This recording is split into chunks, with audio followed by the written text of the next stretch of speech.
The Last Voyage of the Starship Enterprise is a comedy sketch that first aired on May 29, 1976, during episode 22 of the first season of the NBC variety show, Saturday Night Live. The 12-minute sketch was written by Michael O'Donoghue during a month-long process consulting with actor John Belushi. The sketch is a satire of the 1969 cancellation of Star Trek, the original series. The set design featured an effective replica of the bridge of the U.S.S Enterprise.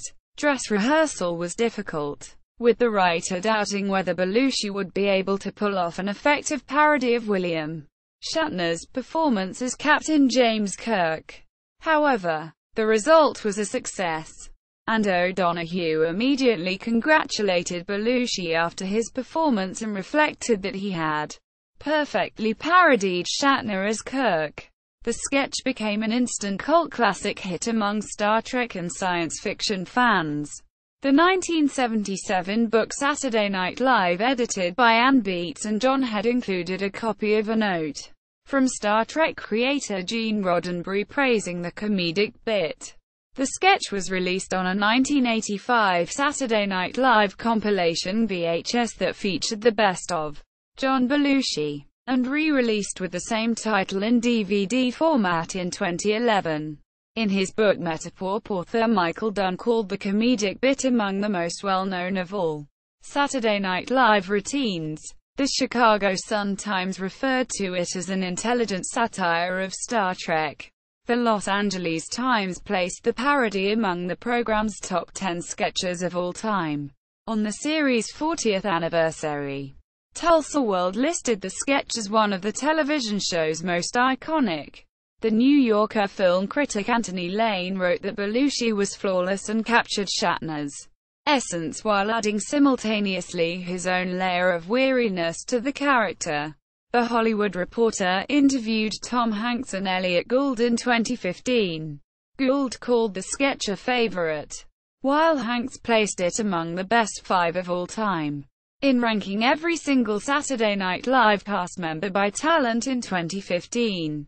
Rolling Stone called the Captain Kirk parody one of Belushi's most memorable and wrote that it was evidence of the actor's youthful innocence.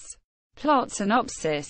The censors of the Starship U.S.S Enterprise pick up a strange alien spacecraft following it in hot pursuit.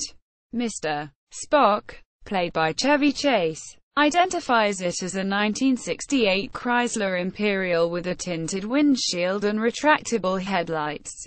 Captain Kirk, played by John Belushi, orders the ship to outrun the strange craft. Unable to do so, he orders phasers and photon torpedoes to destroy the craft. Unfortunately, all of the ship's equipment fails for no reason and the Enterprise's systems break down. Suddenly, Dr. Leonard McCoy, played by Dan Aykroyd, runs onto the bridge saying that the aliens are on the ship. He says they did not beam aboard, but merely walked out from behind the curtains. It turns out that the aliens are NBC executive Herb Goodman, played by Elliot Gould, and his associate Curtis, played by Garrett Morris. They announce that the Star Trek series has been cancelled. Captain Kirk orders the crew to fire their hand phasers at the aliens, but nothing happens. Mr. Spock assumes that the aliens have a type of weapons deactivator and tries to employ his famous Vulcan nerve pinch on him. But that does not work either. The executive confiscates Mr. Spock's pointed ears. Spock then mind melds with Goodman only to discover that, as he describes it, his brain is devoid of substance and contains only a few rodents. Other NBC executives and staff show up and dismantle the Enterprise set. Other crew members accept the cancellation, but Shatner and Nimoy try to hang on to their Star Trek persona as Kirk and Spock. However, Nimoy is eventually reduced to a sobbing, nervous wreck, and is carried off the set. Shatner remains defiantly in the captain's chair, as Herb Goodman mentions a phone call from a margarine company. Finally, The set is completely dismantled, and still in his chair. Shatner, as Captain Kirk, makes a final entry into his log recalling his previous 3 years of space exploration, concluding, "And except for one television network, we have found intelligence everywhere in the galaxy." Raising his hand in the Vulcan salute, he goes on, "Live long and prosper." Then he brings his fingers together, his hands still raised, and adds, "Promise." Production. Writing. The 12-minute sketch was written by Michael O'Donoghue, who wanted to create a scene that would showcase the acting talents of John Belushi. O'Donoghue had been the one who had initially persuaded producer Lorne Michaels to hire Belushi for the new Saturday Night Live program. O'Donoghue and Belushi recognized that the original Star Trek series itself was not a ratings success during its initial run, but had become much more successful during syndication. Belushi enjoyed the Star Trek series and wanted the part of Captain Kirk. He demonstrated his intense desire to get the role by trimming his sideburns to closely resemble Kirk's facial appearance in the original series. They worked together on the sketch for 30 days and scheduled it for the final episode of the 1976 season of the show, when it would be hosted by Elliot Gould. Cast: John Belushi as Captain Kirk, William Shatner, Chevy Chase as Mr. Spock, Leonard Nimoy, Dan Aykroyd as Dr. Leonard McCoy, DeForest Kelley and the voice of Scotty on intercom, Elliot Gould as Herb Goodman, NBC executive, Garrett Morris as Curtis, head NBC stage crew, Akira Yoshimura as Mr. Sulu, George Tarquette, Doris Powell as LT, Uhura, Nichelle Nichols. Set design. The production values for the set were quite good. The production staff had reproduced an effective-looking replica of the bridge of the U.S.S Enterprise. As the scene began, the view screen of the ship depicted the U.S.S Enterprise being pursued by a type of automobile commonly manufactured in the United States. Dress rehearsal. Dress rehearsal for the sketch went poorly. During rehearsal, Belushi was having difficulty correctly parodying the character of James T. Kirk as originally portrayed by actor William Shatner. Belushi had sat for several hours while being made up so that he would look the part. Sketch writer O'Donoghue was worried that the sketch was too long and might not go over well with the audience. He knew that Belushi was a fan of Star Trek, and had previously rescued sketches that others thought would flop. But O'Donoghue was nervous that Belushi would not be able to pull off a comedic performance on this occasion. Donoghue complained directly to Belushi that he thought his parody of Shatner during the dress rehearsals was inadequate and needed much improvement. Further, actor Chevy Chase was annoyed that he was satirizing Leonard Nimoy as Spock. He did not like the idea of playing second fiddle to Belushi. During all of the rehearsals, Chase attempted to attract more attention to his character's role and dominate the scene. Just prior to the actual on-air performance of the sketch, O'Donoghue admonished Belushi and implored him to perform an effective parody. Belushi's dress rehearsal performance had worried executives so much that they had discussed canceling the entire sketch altogether. Release. The Last Voyage of the Starship Enterprise first aired during episode 22 of the first season of the NBC variety show Saturday Night Live on May 29, 1976. Immediately upon the conclusion of the sketch, writer Michael O'Donoghue knew it was an instant success. He had been watching the Saturday Night Live performance from beside the set. Off camera, he felt that Belushi had performed his role as Captain Kirk perfectly. As soon as Belushi left the set, O'Donoghue went over to him and gave the actor a congratulatory hug. On reflection, after the live performance, O'Donoghue stated that Belushi had performed a perfect parody of Shatner as Kirk. Belushi felt it was one of his most satisfying performances. In their book Saturday Night: A Backstage History of Saturday Night Live, authors Doug Hill and Jeff Weingrad wrote that the sketch was writer Michael O'Donoghue's signature success on the television program. In addition, they noted that the staff of Saturday Night Live felt the sketch was among the best routines on the program. After Belushi's sudden death by drug overdose in 1982, Judith Jacqueline Belushi, the actor's widow, began to think about putting together a video to commemorate him.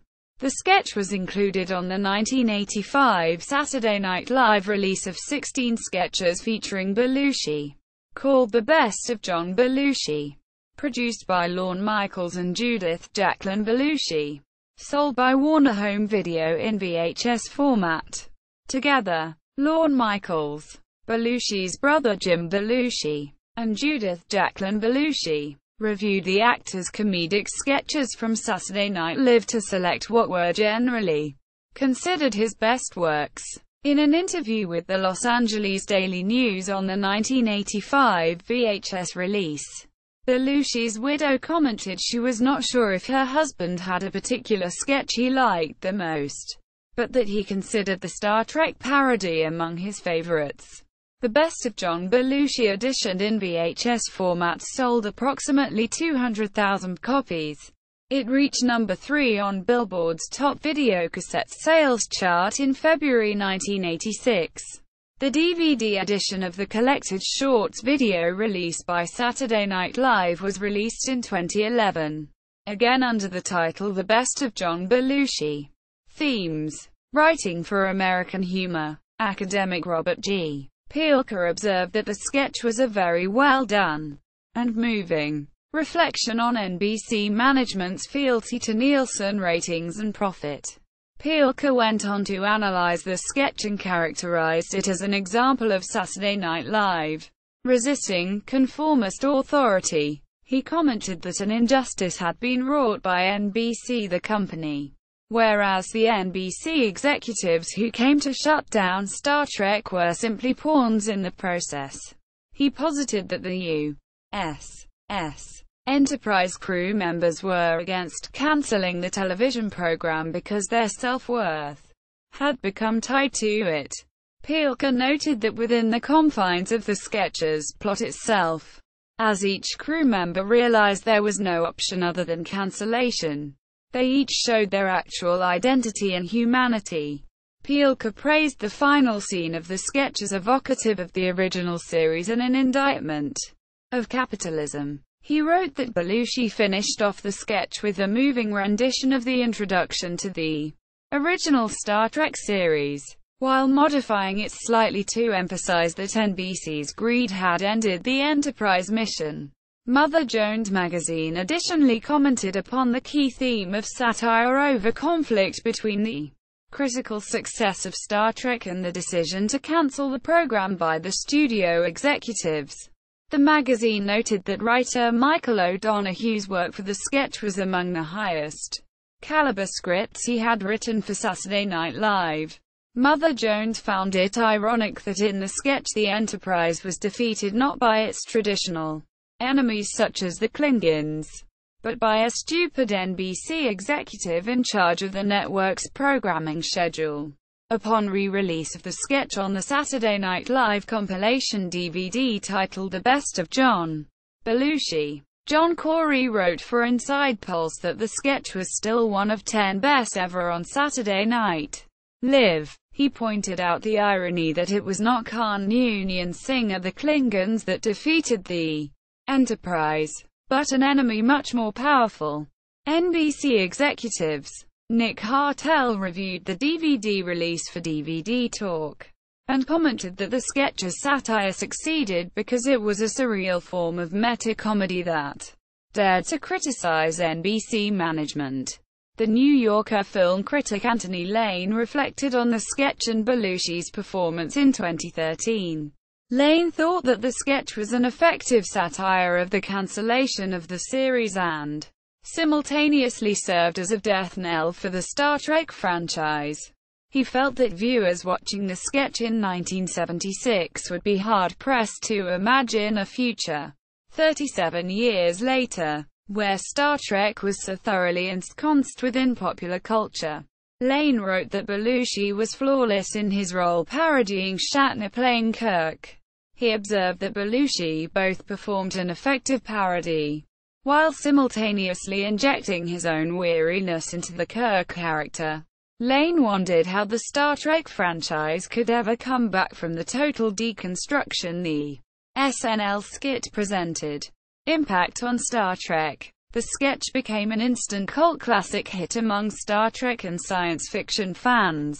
Captain Kirk actor William Shatner was asked which Star Trek parody was his favorite: Belushi's impression of himself, or the later satire wherein Shatner appeared on Saturday Night Live in a sketch telling Star Trek fans known as Trekkies to "get a life." Shatner said he preferred Belushi's impression to his own later appearance on the comedy television program. Shatner commented, "I like Belushi's work as Kirk better than my own." DeForest Kelley, the actor who portrayed physician Leonard McCoy on Star Trek, was a personal favorite of John Belushi. Belushi had offices on the same lot as Kelley. Kelley overheard Belushi discussing the Saturday Night Live parody of Star Trek with William Shatner, and mentioned to both of them that he had not yet seen the sketch. Belushi immediately escorted Kelley to his office on the lot and had him watch it on videotape. Kelley thoroughly enjoyed it, especially Belushi's impression of Captain Kirk.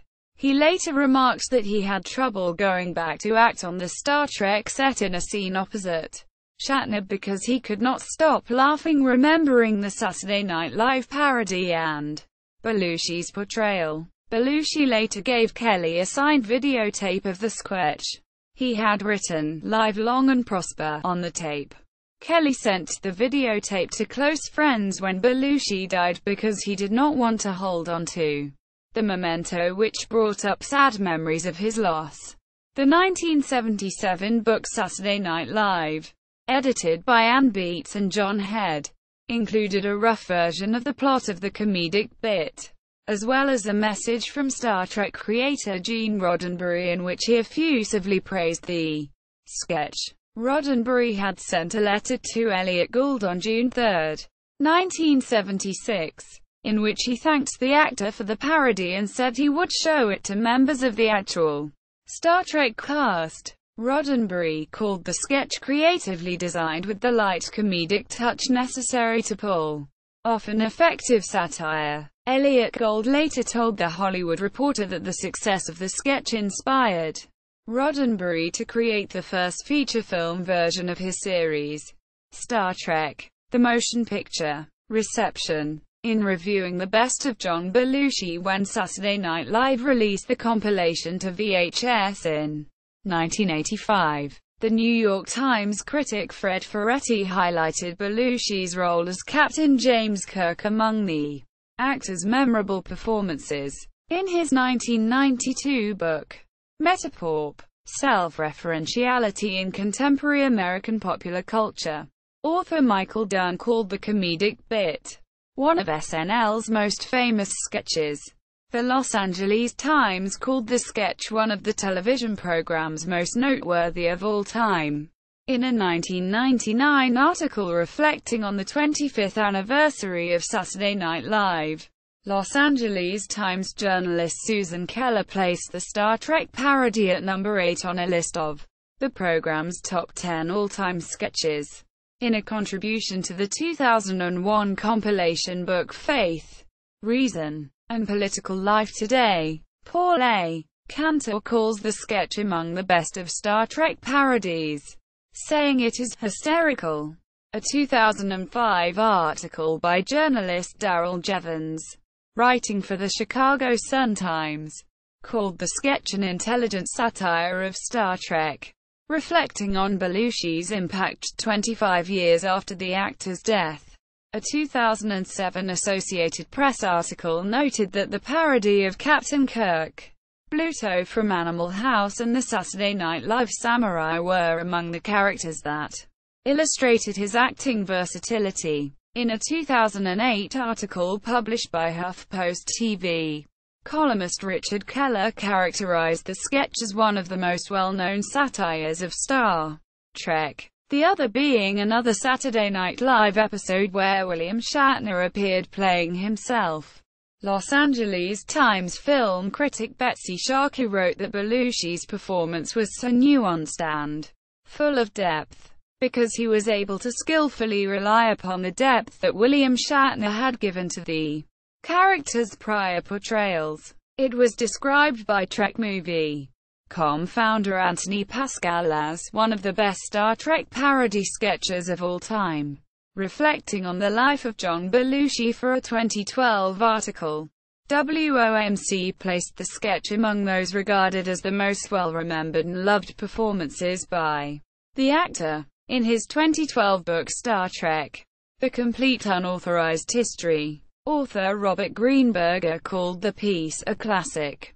In a September 2013 article for the A.V. Club, Phil D.S. Nugent described the Last Voyage of the Starship Enterprise as lovable in-depth satire of Star Trek with a touching impression of Shatner that was likely the best routine from the first year of Saturday Night Live.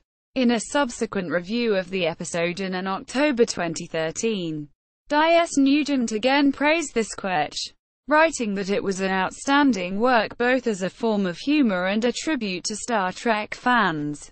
Writing for CNN in 2014, journalist Todd Leopold commented that he appreciated the sketch, but did not place it among the program's 5 all-time sketches. Time magazine included the sketch in a retrospective on classic Saturday Night Live works, placing the comedic bit among the most iconic from the program's first years on television. On the 40th anniversary of Saturday Night Live, Tulsa World placed the sketch among 16 iconic skits. In his 2015 book John Prine, In Spite of Himself, author Eddie Huffman wrote that the Captain Kirk role, along with his portrayal of Samurai Warrior and Marlon Brando as the Godfather, helped John Belushi become famous and an acting sensation. In a 2015 Hollywood Reporter interview with actors Tom Hanks and Elliot Gould, Gould called the sketch one of his favorite, and Hanks remarked, "Oh, I think that's got to be one of the top 5 of all." Rolling Stone ranked every single one of the 141 cast members of Saturday Night Live in order of talent. John Belushi was ranked at number 1. With Rolling Stone citing his Captain Kirk parody as evidence of his youthful innocence among his often lunatic-like performances in a 2015 article. The website Rotten Tomatoes characterized the sketch as a satire that did not lose its effectiveness with age. See also: Galaxy Quest, The Man Who Came to Be Dinner, Why Must I Be a Crustacean in Love, Where No Fan Has Gone Before. Footnotes. Notes. Further reading. Beats. Ann P. Head. John. eds. 1977. The Last Voyage of the Starship Enterprise. Saturday Night Live. Avon Books. pp. 87. 94. ISBN 978-0-380-01801-7. OCLC 4003228. D.S. Nugent, Phil. October 20, 2013. Buck Henry, Elliot Gould. The A.V. Club. Archived from the original on February 19, 2015. Retrieved October 8, 2015. Gibberman, Susan R. 1991. Star Trek. An Annotated Guide to Resources on the Development, the Phenomenon, the People, the Television Series, the Films, the Novels, and the Recordings. McFarland and Company. pp. 63. 212. ISBN 978-089950-547-3. OCLC 23941144. Lane, Anthony. May 20, 2013. The Current Cinema. Only Human, Star Trek Into Darkness and Stories We Tell. Single quote. The New Yorker. 89. ISSN 0028-792X. OCLC 320,541,675. Archived from the original on September 27, 2015. Retrieved October 8, 2015 via Newsbank. Perra, Dennis. 1998. Mr. Mike. The Life and Work of Michael O'Donoghue. Avon Books. ISBN 978-0-380-97330-9. OCLC 38,249,691. Pielka, Robert G. 1980. Live from New York. It's an affirmation of the human individual. Quote. American Humor. 7. 1. 1-10. JSTOR 42,591,121 via JSTOR. Registration required. Help. Woodward, Bob. 1985. Wired. The Short Life and Fast Times of John Belushi. Simon & Schuster. pp. 97-98. ISBN 978-0-671-47320-4. Star Trek. The Last Voyage of the Starship Enterprise, Saturday Night Live. Saturday Night Live. YouTube. The Last Voyage of the Starship Enterprise, at Memory Alpha. A Star Trek Wiki. The Last Voyage of the Starship Enterprise.